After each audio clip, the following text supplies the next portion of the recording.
안녕하세요. 조청현입니다. 10월 25일 월요일 사건으로 보는 세계사 시작하도록 하겠습니다. 오늘은요, 이 나폴레옹에 대해서 다루겠는데요. 이 혁명 영웅인지 아니면 독재자인지 여러분들이 한번 판단을 한번 해보셨으면 하는 생각에서 제목을 이렇게 정해 봤습니다. 이 나폴레옹의 데드 마스크고요. 이 나폴레옹에 대한 평가는 여러 가지로 나뉘어지고 있는데요.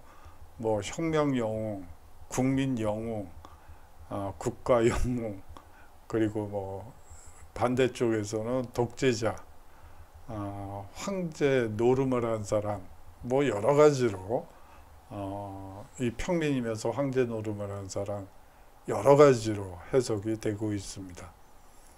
여러분들이 수업을 듣고 난 다음에 어떤 식으로 평가하는지 한번 궁금해지네요.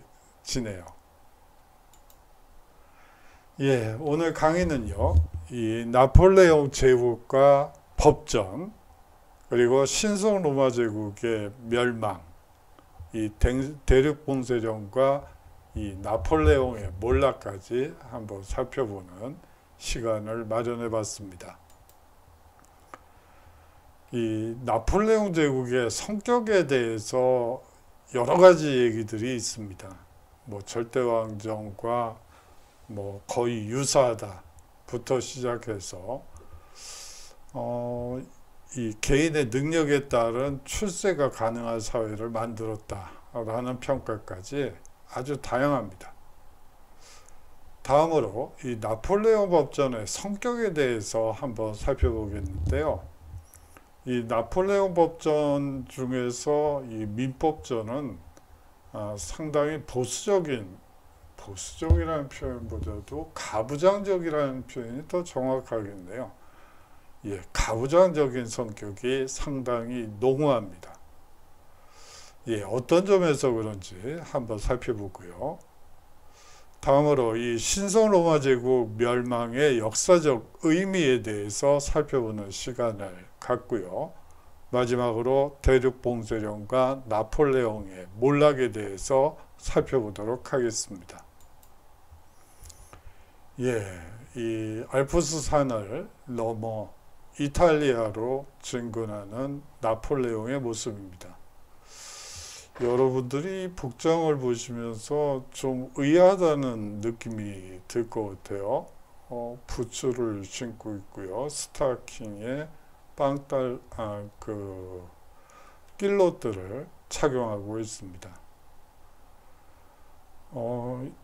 특히 부츠를 보시면서 저거는 여성용이 아닌가 하시는 분들도 있을 것 같아요. 원래 부츠는 남성용입니다. 이 하이힐도 그렇고요.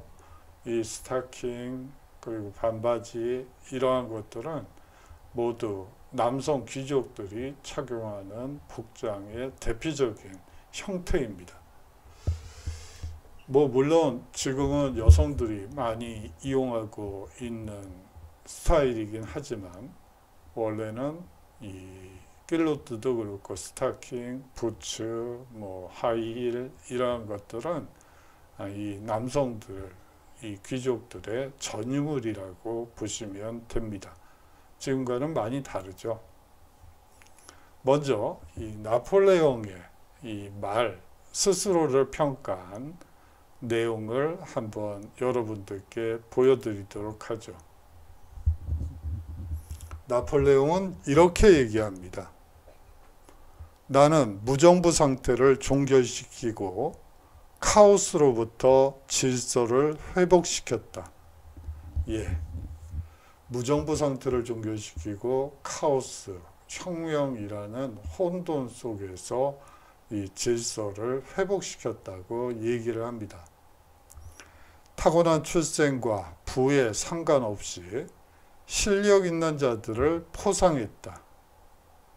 봉건 제도를 폐지하였고 또한 이 종교와 상관없이 법 앞에서 만인의 평등을 수립했다. 구제도에 노세한 왕가와 투쟁하였으며 혁명을 숙청했다라고 선언했습니다. 예, 이건 나폴레옹의 말인데요. 나폴레옹 스스로 자기가 어떤 사람인지를 말해주고 있는 아주 대표적인 문구여서 여러분들께 소개를 해드리는 게 맞다는 생각에서 이것부터 시작한 것입니다. 예, 나폴레옹의 소년 시절을 한번 보도록 하죠.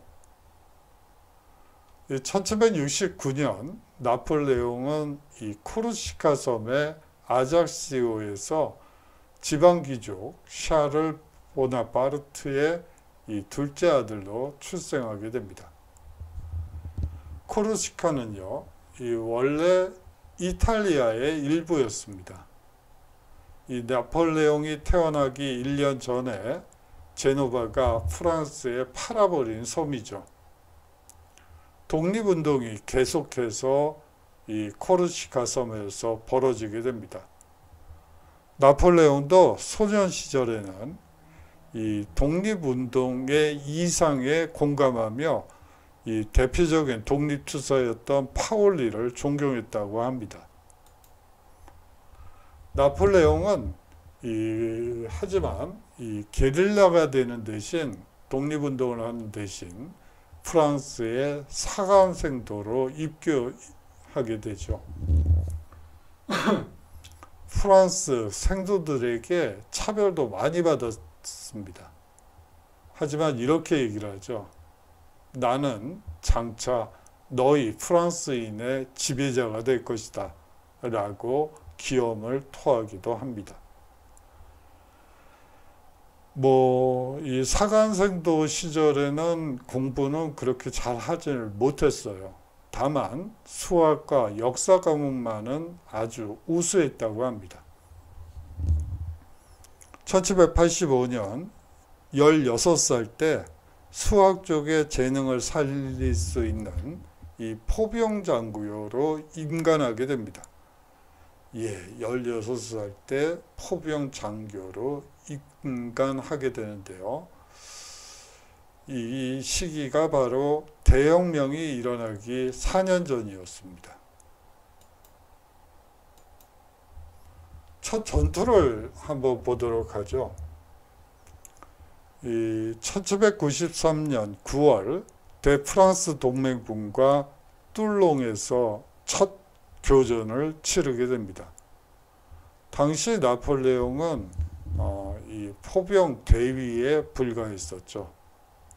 당시 프랑스군 이 포대가 포격이 불가능한 위치에 포진한 것을 한눈에 알아보고 이 진영을 고치도록 하여 적군을 제압하게 됩니다. 그리고요, 총사령관을 제치고 전투를 주도하여 승리함으로써 이 툴롱 전투에서 총사령관을 제치고 전투를 주도하여 승리함으로써 명성을 얻게 됩니다. 이 나폴레옹의 리더십은 그리고 혁명기에 경직되지 않은 군 위계 질서가 있었기에 가능한 일이었죠.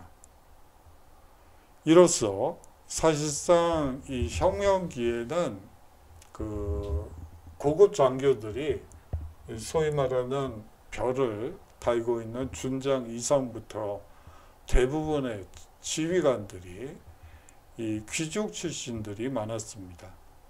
그런데 혁명이 일어나고 나서 이제 망명을 하게 되죠. 그렇기 때문에 어린 나폴레옹이 이 리더십을 발휘할 수 있는 공간이 활짝 열린다고 볼 수가 있습니다. 예, 이로써 시작된 국민의 전쟁 영웅 나폴레옹의 신화는 1796년에서 1797년의 이탈리아 원정, 1798년에서 1799년에 이집트 원정을 통해 점점 더 그 빛을 발하게 되죠. 예, 쿠데타가 일어납니다. 혁명 이후 최악이었던 총재정부의 평판과 맞물리며 코르시카 출신의 이 꼬마 하사관에게 이 별명이에요. 나폴레옹의 이 어렸을 때, 한 20대 때, 지금 이 혁명기는 20대예요. 이 20대 때 이 별명이 코르시카 출신 이 꼬마 하사관이라는 별명을 가지고 있었습니다. 여기서 이제 총재정부라는 말이 나오는데요. 이 총재정부는 소위 말하는 테르미도르의 쿠데타 이후에 나타난 사실상 이 하나의 정부 형태라고 보시면 되는데, 이 총재는 사실상 대통령과 같습니다. 그런데 한 나라에 대통령이 5명인 거예요. 이 총재가 5명입니다.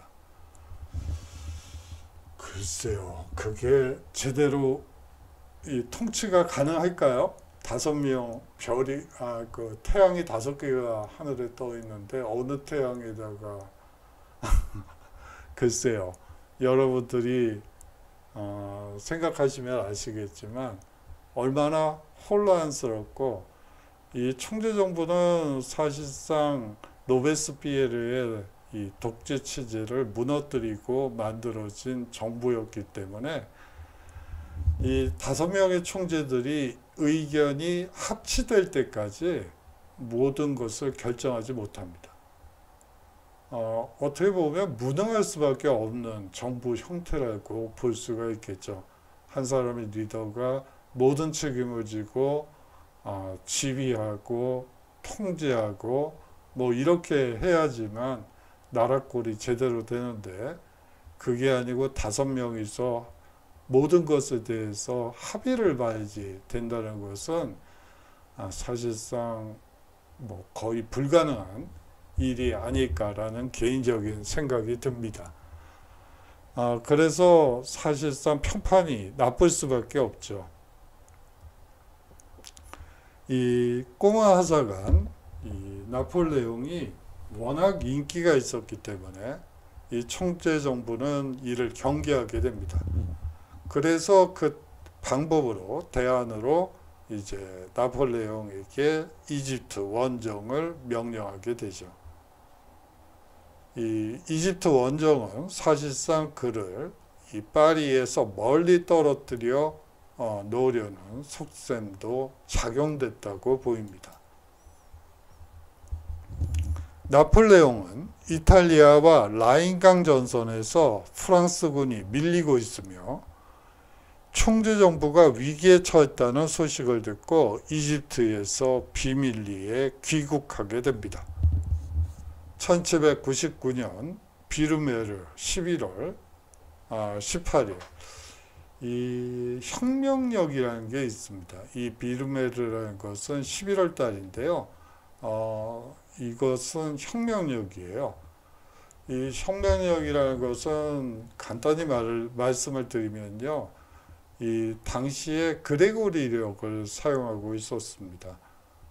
종교 냄새가 물씬 풍기는, 다시 말하면 모든 것이 기독교적인 행사들로 채워진 이 그레고리력을 사용했는데, 이제 혁명이 일어나고 나서 이 종교적인 냄새를 지우기 위해서 사실상 교회는 이 혁명의 적이었죠. 그렇기 때문에 이 종교력을 없애고 혁명력을 만들게 됩니다. 이 혁명력은요, 사실상 우리나라식으로 얘기를 하자면 농가 원령가라고 보시면 돼요. 뭐 추수하는 날, 달,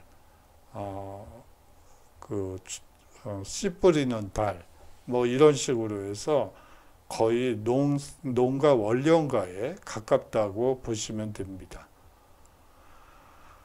이 1799년 11월 18일 이 쿠데타를 일으켜 정권을 장악하게 되죠. 나폴레옹은요, 이 이탈리아 공화국 초대 대통령이기도 합니다. 죄송합니다. 제1통령에 취임한 나폴레옹은 1800년 5월 이탈리아를 제압하려 알프스 산맥의 생베르나르 협곡을 넘게 됩니다. 험준한 지형과 보급 문제, 바드 요새를 비롯한 이 철동 같은 요새를 근거로 한 오스트리아군의 저항에 직면한 그는 불가능이란 없다. 불가능에 도전하라고 외칩니다. 퍼붓는 빗속에서 몸소 이 포대를 설치하고 이 포격하는 등의 분전 끝에 알프스를 넘어 밀라노를 점령하게 되죠. 6월 14일에 마렌고 전투에서 승리를 거머쥐었고 이탈리아 북부를 탈환하려던 오스트리아의 의지를 꺾고 파리로 귀환하게 됩니다. 이듬해에는요, 이 오스트리아를 거듭 쳐부순 다음 리네빌 조약을 맺어 이탈리아 북부는 물론 라인강 연안과 벨기에, 룩셈부르크까지 손에 넣게 되죠. 점령한 이탈리아를 하나로 묶어 이탈리아 공화국으로 만들고 그 대통령을 겸임하게 됩니다. 이탈리아가 처음으로 이 통일을 이루었다고 볼 수 있습니다. 외세에 의해서요. 이 이탈리아라는 국명은 사실상 이 시기부터 시작됐다고 볼 수가 있습니다. 그 이전에 사람들은 나는 제노바 사람이야. 나는 피사 사람이야. 난 로마 사람이야. 뭐 이렇게 얘기를 했지 난 이탈리아 국민이야 라고 얘기하는 사람은 없었습니다. 이제 이탈리아 공화국이라는 국명을 사용하게 됨으로써 처음 이탈리아라는 이 국명이 나오게 된 것이죠. 이탈리아 통일과 관련해서는 뒤에서 다다음 강인가 한번 여러분들께 수업을 통해서 말씀드리도록 하겠습니다. 다음으로 나폴레옹 제국에 대해서 살펴보도록 하죠. 1799년 임기 10년의 제1통령에 취임한 나폴레옹은요, 이 1802년 국민투표 형식을 빌려 종신통령의 지위에 오르게 됩니다. 1804년에는요, 국민투표에 의해 황제 칭호를 얻게 되죠. 그렇게 됨으로써 이 프랑스의 제1공화제가 붕괴되고요. 이제 제1제정 시기가 열리게 됩니다. 1802년에 아미엥 조약으로 이루어진 잠깐의 평화도 1803년에 깨지고 1814년까지 전 유럽은 전란에 휩싸이게 됩니다. 아미엥 조약에 대해서는 잠시만요. 사실상 영국과 이 휴전 조약을 맺었다고 보시는 게 맞습니다. 이 아미엥 조약의 성격이 뭐냐? 그러면 사실상 대프랑스 동맹, 프랑스 혁명을 막기 위한 반프랑스 동맹의 주축국이었던 이 영국을 이 대프랑스 동맹으로부터 분리하기 위해서 사실상 아미엥 휴전 조약을 통해서 분리시켰던 것이라고 보시면 됩니다.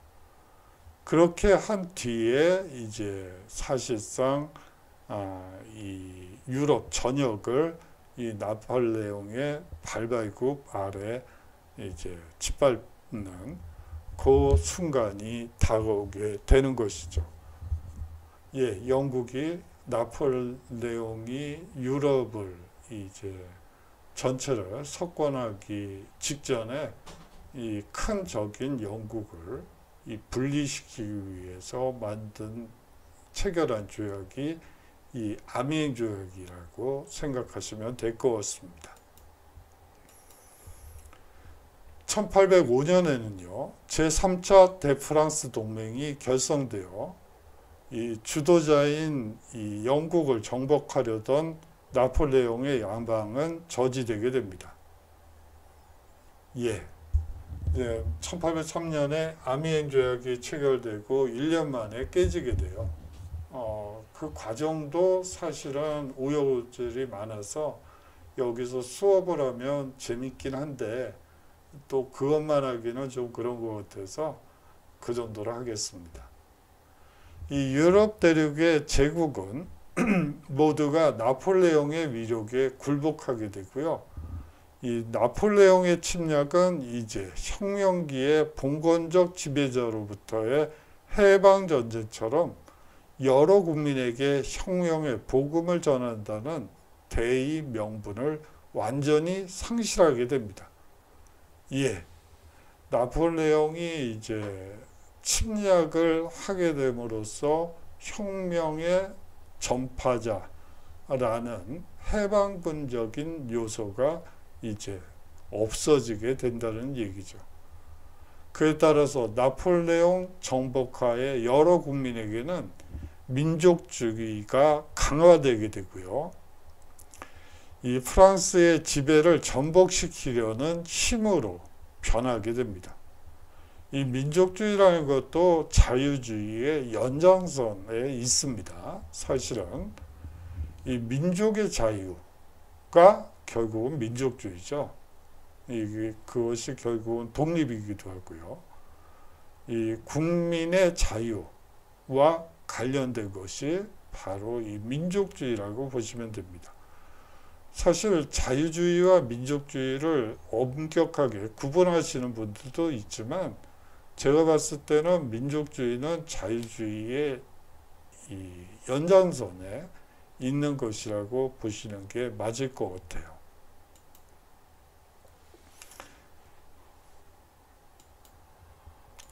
예, 나폴레옹의 국내 정책을 한번 보도록 하죠. 이 프랑스 국내의 이 법제도, 경제기구, 행정조직의 재건에 노력하게 됩니다.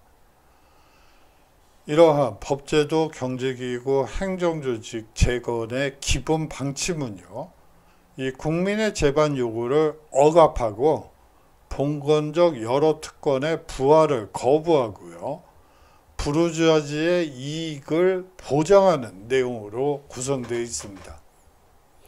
예, 국민의 자유주의적인 여러 요구사항은 최대한 억압하고요. 이 봉건적인 여러 특권의 어떻게 보면 봉건제적인 요소들이 다시 꿈틀거리는 것에 대해서는 또한 억압을 하고요. 다만 이 부르주아지의 이익을 보장하는 형태가 재건의 기본 방침입니다. 반교회적 태도를 지향하고 있고요. 가톨릭 교회에 대해 보호 정책을 채택하게 됩니다. 이러한 가톨릭 교회에 대한 보호 정책을 채택한 이유 중에 하나는요, 이 보수적인 농민의 환심을 사고 이 급진 사상을 견제하기 위해서 교회를 활용했다고 보시면 됩니다. 다른 한편으로는요, 이 귀족 제도를 부활하게 됩니다. 물론 여기서 말하는 귀족은 신분제를 얘기하는 거지만 이 타고난 신분에 의해서 모든 것이 결정되는 것이 아니고 국가를 위해서 어느 정도 충성을 했느냐가 기준이 돼서 귀족으로 이제 명하여지는 것이죠.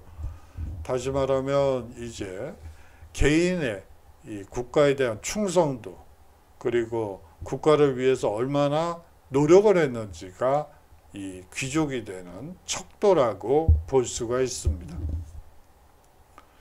아울러서요, 망명지에서 귀국한 구귀족에게 본래의 칭호를 인정해 주기도 합니다. 본래의 칭호를 인정해 주지만 사실상 면세의 특권이라든지 과거에 누렸던 여러 특권들은 이제 없어지게 되죠. 하지만 본래의 이 귀족 칭호는 유지시켜 줍니다. 하층 계급 출신자라 할지라도 부하로서 공적이 있었던 장군이나 정부 관리에게 귀족의 칭호를 주어 수많은 재정 귀족을 창출하게 되죠.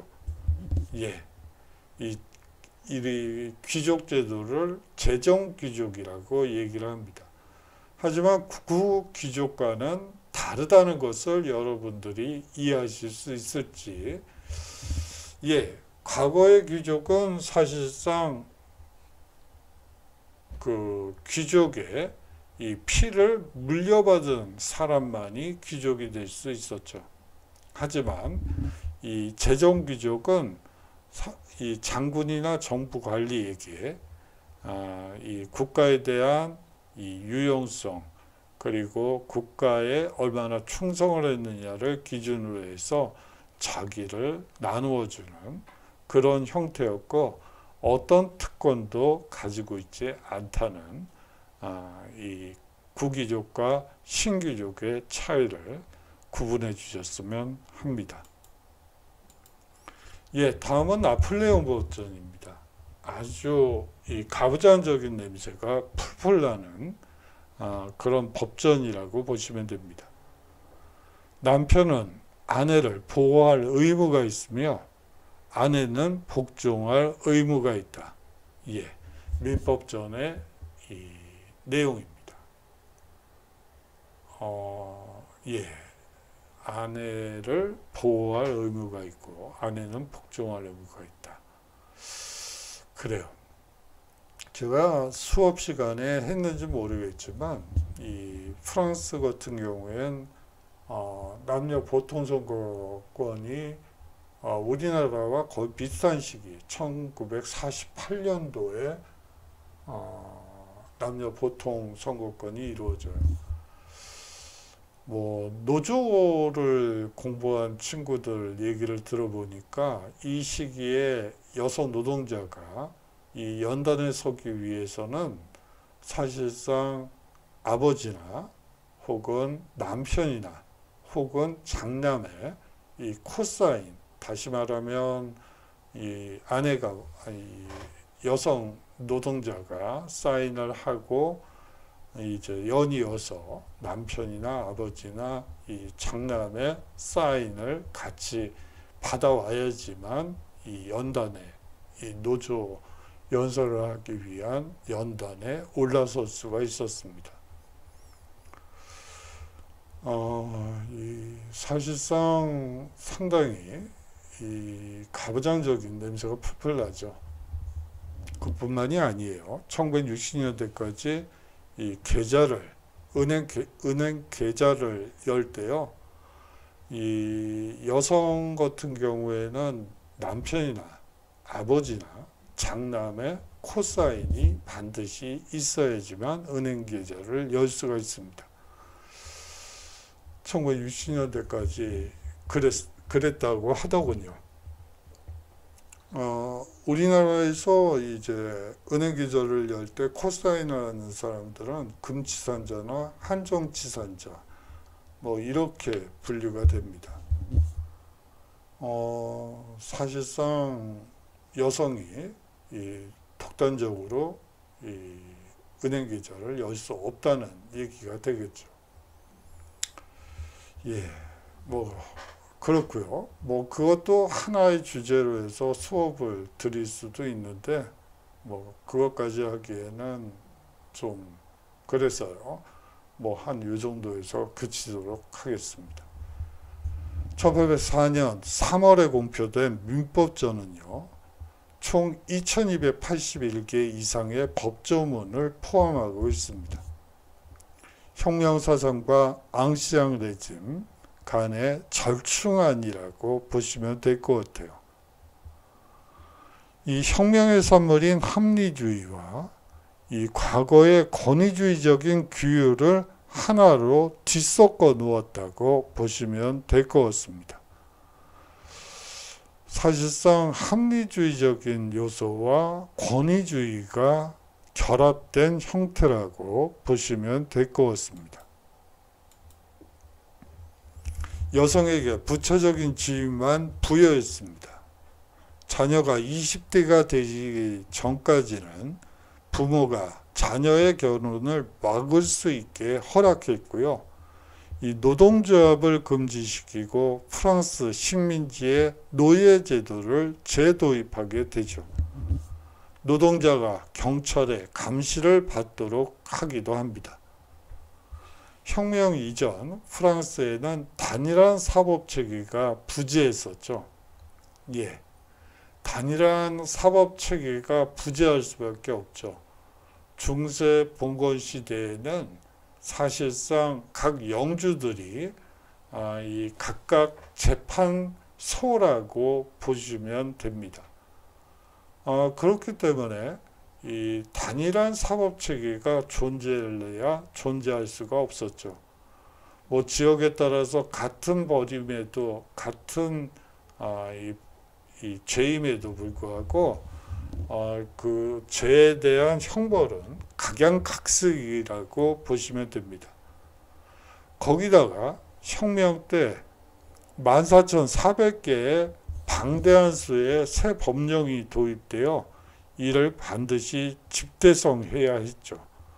예, 프랑스 혁명 기간 동안 14,400개의 엄청난 수의 새 법령이 이제 혁명의회에 의해 국회에 의해 채택되게 됩니다.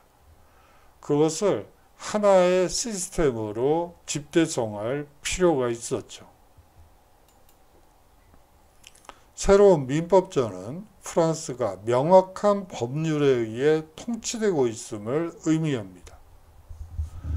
민법전 다음으로 나온 것이 상법전과 형법전이에요. 이러한 이 민법전, 상법전, 형법전은 유럽 전역에 걸쳐 이 가장 막대한 영향을 끼친 이 법전이라고 볼 수가 있습니다.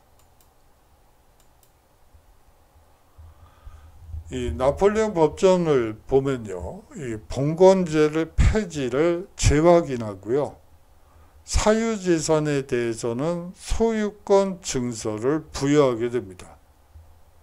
장자 상속권을 폐지하고요, 남자 상속인끼리만 재산을 균등 상속하도록 했습니다.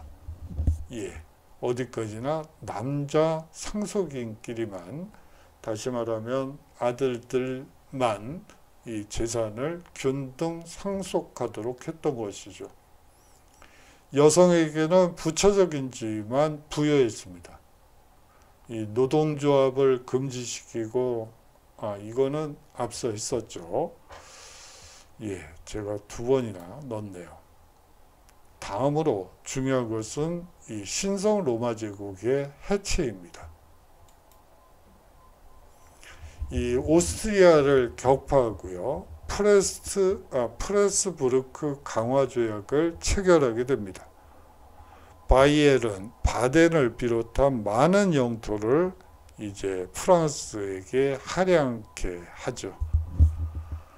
1806년 바이에른, 바덴 등의 4개 왕국을 비롯하여 후국을 병합하고요, 프랑스 보호하에 라인 연방을 결성하게 됩니다. 프란츠 2세로 하여금 신성 로마 황제의 지위를 포기하게 하죠. 이렇게 해서 신성 로마 제국은 멸망하게 됩니다. 예, 대륙 봉쇄령 당시의 모습입니다.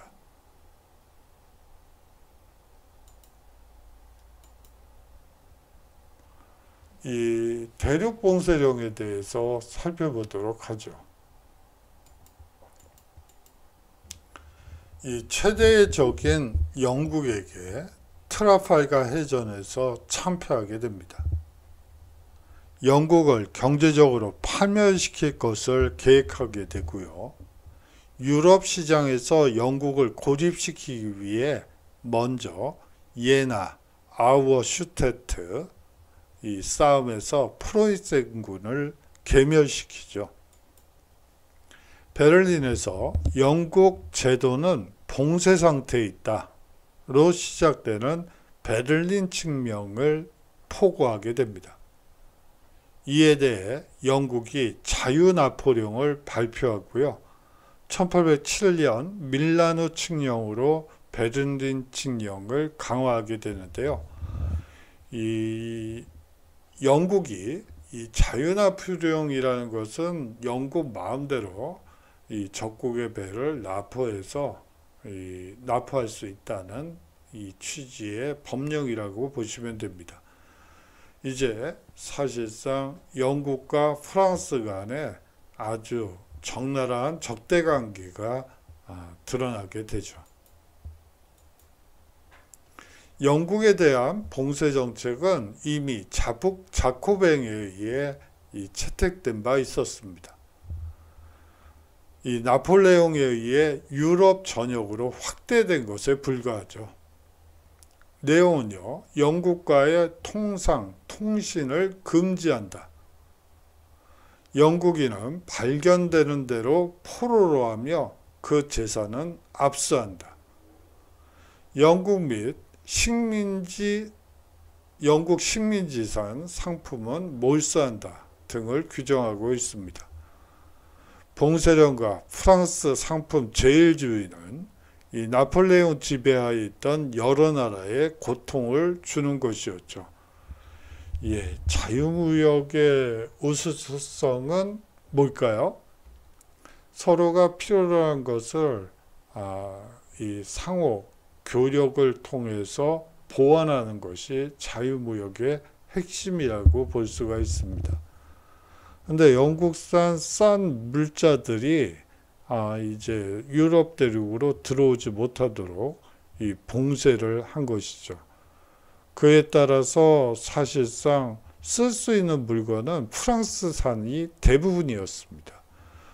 그런데요, 이제 프랑스산은 이 대부분 사치품 위주가 대부분이죠.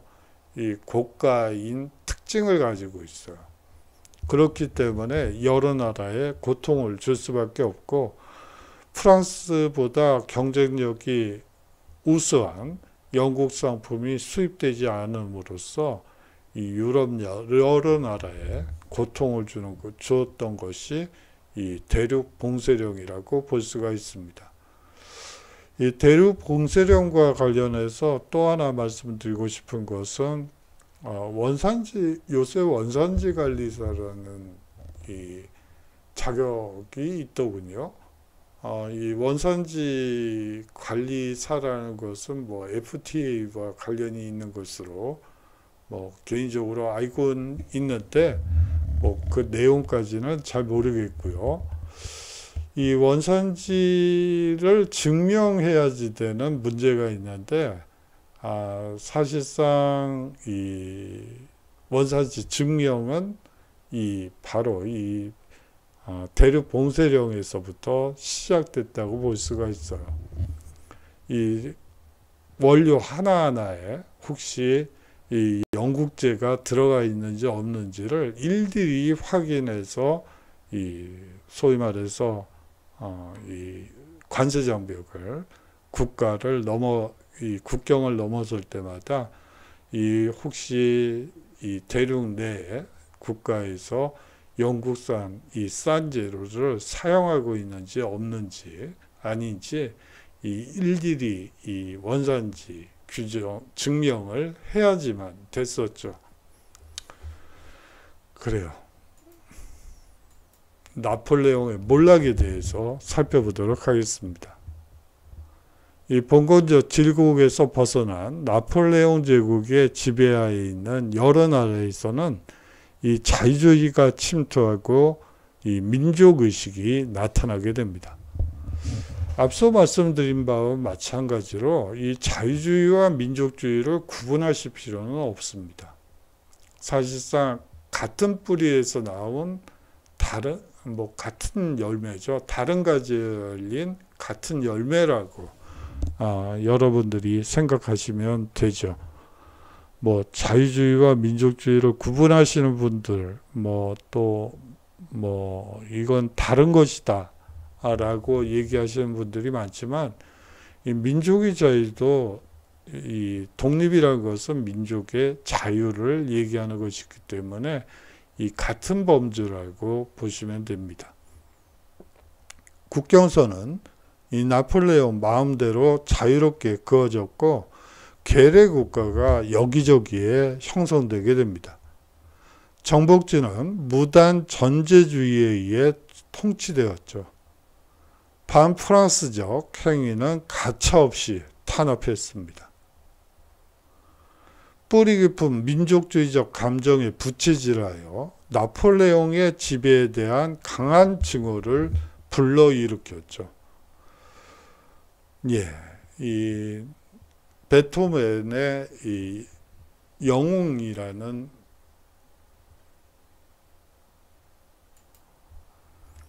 이 교향곡이 있습니다.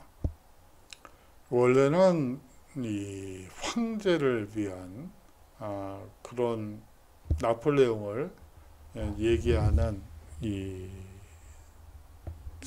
그 영웅담을 이제 음악으로 표현한 거라고 볼 수가 있는데요.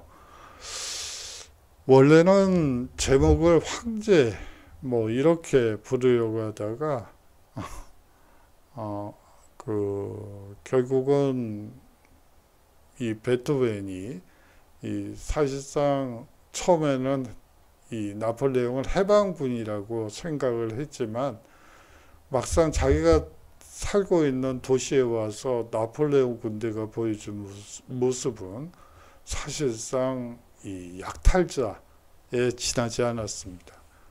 그 모습을 보고 실망한 나머지 이 제목도 지워버릴 수밖에 없었던 것이죠.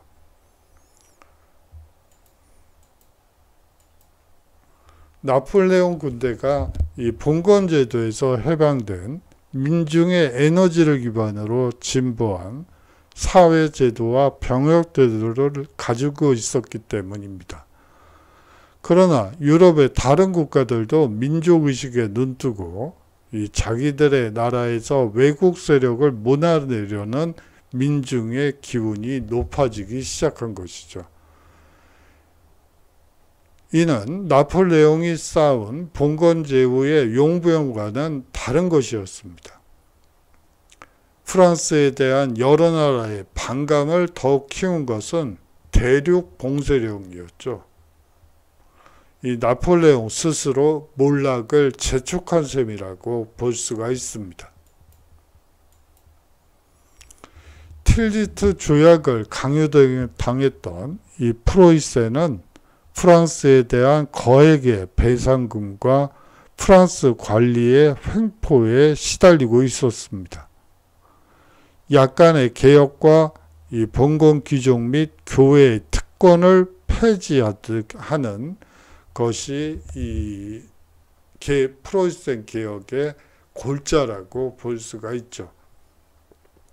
프랑스에 대한 적대감을 완화시키지 못합니다. 프로이센의 지도층은 이 프랑스 지배에서 벗어나기 위한 국력 배양과 이를 위한 행정개혁 및 군제개혁을 꾀하게 되죠. 슈타인은 이 예나 전투 패전 후에 내정개혁을 건의하게 됩니다. 농노 해방과 영업의 자유, 직업선택의 자유를 단행하여 이 경제 발전을 도모했고요. 또 다른 한편으로는 중앙 및 지방 행정 조직을 이 개혁을 단행하게 됩니다. 아울러서 이 결정적인 변화는 징병제를 채택했다는 점입니다.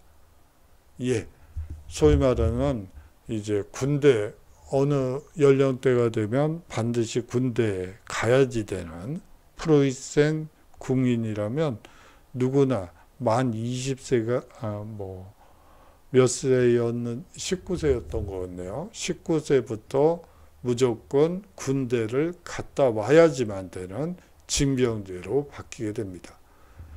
슈타인은 이 프로이센의 근대화에 진력했으나 나폴레옹의 탄압으로 프로이센에서 추방당하게 되죠. 이 슈타인을 계승한 하르덴베르크는 개혁안을 충실히 실천하게 됩니다. 엄격한 농노 해방령을 실시하고요. 도시의 자치권과 시민적 권리를 보장하고요. 조세제도의 개혁을 성공리에 마치게 됩니다. 실질적인 부국강병을 진척시켰던 것이죠. 프로이센은 프랑스에 대항할 수 있는 실력을 갖추어 기회가 오기를 기대하고 있었습니다. 이 나폴레옹이 이 러시아 원정에서 실패한 뒤에 이 회군하는 모습입니다. 앞서 알프스 산맥을 넘었던 그 나폴레옹과 이 러시아 원정에서 회군하는 나폴레옹 사진을 한번 비교해 보시면 여러분들이 재밌을 것 같아요. 변소들이 동사하기도 하고요. 이 추위에 쩔쩔매는 모습을 여러분들이 보실 수가 있습니다. 이 러시아의 알렉산드르 1세는 프랑스가 점차 동유럽 쪽으로 진출해 오는 것을 두려워했습니다. 영국에 다량의 곡물을 수출하고 있었기 때문에 대륙 봉쇄령에 의한 경제적 타격이 심각했었죠.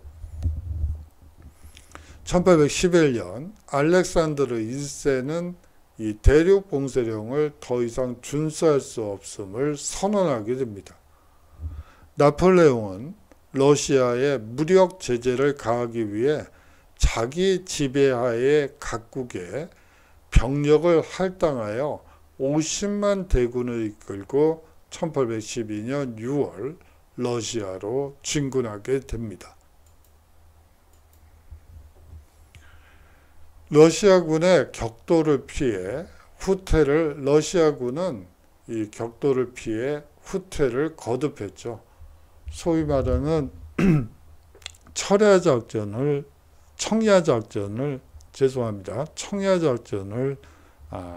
벌이게 됩니다.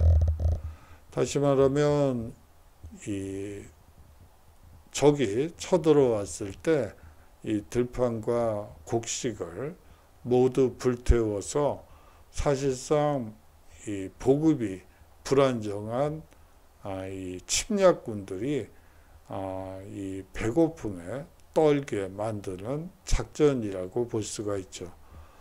그리고 계속 후퇴를 거듭하게 되면서 진군만 하게 되죠. 처음에는 이긴 줄 알고 신나게 달려갔지만 가도 끝이 없는 허허벌판에 먹을 거는 없고, 그렇기 때문에 이 사실상 침략군들을 이 공포에 떨게 하는 이 작전이라고 볼 수가 있습니다. 배고픔에 시달리게 하는. 9월 14일 이 모스크바에 무혈 입성하게 됩니다. 9월 16일 밤 모스크바에 화재가 발생해서요. 4일간 계속 탄 끝에 도시 전체가 잿더미가 됐죠. 곧이어 몰아닥친 무서운 한파 속에 프랑스군은 군량마저 부족해져 다수의 동사자와 아사자가 발생하게 됩니다. 러시아군의 맹렬한 반격이 개시되게 됩니다. 프랑스군은 지리멸멸한 상태에서 패주를 거듭하게 되죠.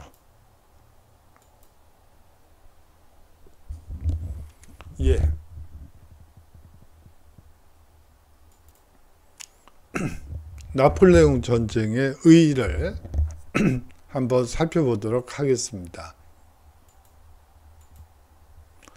이 쿠데타로 총재 정부를 무너뜨리고 새로운 통령 정부를 수립함으로써 프랑스 혁명의 이 종지부를 찍은 사람이 바로 나폴레옹입니다.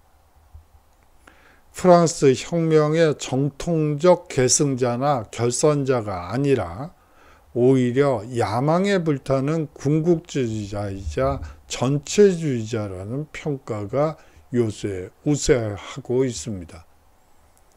혁명기에 혼란을 수습하고 그 성과를 시민과 자영농민에게 유리하게 확정짓고 프랑스 국민에게 위대한 국민의 영광을 맛보게 한 영웅이었다는 평가도 있습니다. 나폴레옹이 유럽을 제패할 수 있었던 것은 혁명기에 고조된 프랑스의 민족주의와 애국열에 불타는 시민으로 구성된 새로운 국민적 군대의 힘이 컸습니다. 그의 정복과 군사적 승리는 결과적으로 프랑스 혁명의 이념을 전 유럽에 전파시켜 19세기를 자유주의와 민족주의의 시대로 만들었으며 전제정치와 구제도를 동요시키고 그것을 무너뜨리는 계기를 마련했다고 볼 수도 있겠죠. 나폴레옹 전쟁에 대한 평가를 한번 보도록 하죠. 죄송합니다. 계속해서 날씨가 왜 이렇게 10월 중순 말 사실은 가장 날씨가 좋은 때죠. 단풍철이기도 하고 보통 이 중간고사 무렵이 가장 날씨가 안정되고 비도 제일 적게 내리고 그런 때인데 올해는 좀 기후가 좀 이상한 것 같아요. 그래서 그런지 자꾸 목이 가라앉네요. 여러분들께 죄송하다는 말씀 드리고 싶어요. 나폴레옹 전쟁에 대한 평가를 한번 살펴보죠. 헤겔의 이 나폴레옹에 대한 평가를 한번 보도록 하겠습니다. 나는 얼마 전 프로이센의 부패한 제도를 파괴하고 있는 나폴레옹을 보고 살아있는 세계 정신이라며 감격한 바가 있다. 보편적인 프랑스 혁명을 전파하는 그의 앞길에 영광이 있으라. 라고 이 헤겔은 이 나폴레옹을 평가하고 있습니다. 결국 나폴레옹이 이 관료제도, 이 부패한 관료제도를 타파하고 이 프로이센의 선진적인 그리고 이 자유주의를 선물한 그러한 인물로 이 평가하고 있는 모습을 볼 수가 있습니다. 피에테 평가를 한번 볼까요? 대표적인 민족주의자고요. 그렇기 때문에 민족주의에 대해서 수업을 한다면 피에테는 반드시 들어가는 사람 중에 하나입니다. 피에테는 다음과 같이 얘기를 하면서 이 나폴레옹을 비판하고 있죠. 지금 독일은 나폴레옹군의 침략을 받아 나락에 빠져 있다. 나폴레옹은 그가 가진 이상이 아무리 좋다고 해도 다른 나라의 주권과 자유를 짓밟는 침략자에 불과하다. 피에테의 얘기는 아주 간단 명료하네요. 다른 나라의 주권과 자유를 짓밟은 침략자에 불과하다는 것이죠. 나폴레옹이요. 오늘 전체적인 핵심을 한번 살펴보도록 하겠습니다. 이 나폴레옹 법전을 통해 알 수 있는 이 제1제정의 성격을 한번 여러분들이 정리를 한번 해주시면 이 나폴레옹의 성격이 잘 여러분들이 평가를 하는데 도움이 되지 않을까 하는 생각이 듭니다. 다음으로 라인 연방의 구성이 가지는 역사적 의미를 한번 여러분들이 생각해 보시면 좋을 것 같아요. 신성 로마 제국이라는 나라는 사실상 이 봉건제의 이 상징과도 같은 존재였다라고 볼 수가 있습니다. 그렇기 때문에 이 신성 로마 제국이 붕괴하고 라인 연방이 구성됐다는 얘기는 이제 중세 봉건 제도가 없어지기 시작했다는 것을 의미한다는 이 특징이 있죠. 이 나폴레옹의 몰락이 가지는 역사적 의미를 여러분들이 한번 생각해 보시면 좋을 것 같습니다. 예, 장시간 동안 제가 장시간 동안 수업 들어주셔서 감사하고요. 다음 주에 건강한 모습으로 이렇게 쓸데없는 목소리 내지 않고 잘 수업할 수 있도록 몸을 만들어서 여러분들께 인사드리도록 하겠습니다. 안녕히 계십시오.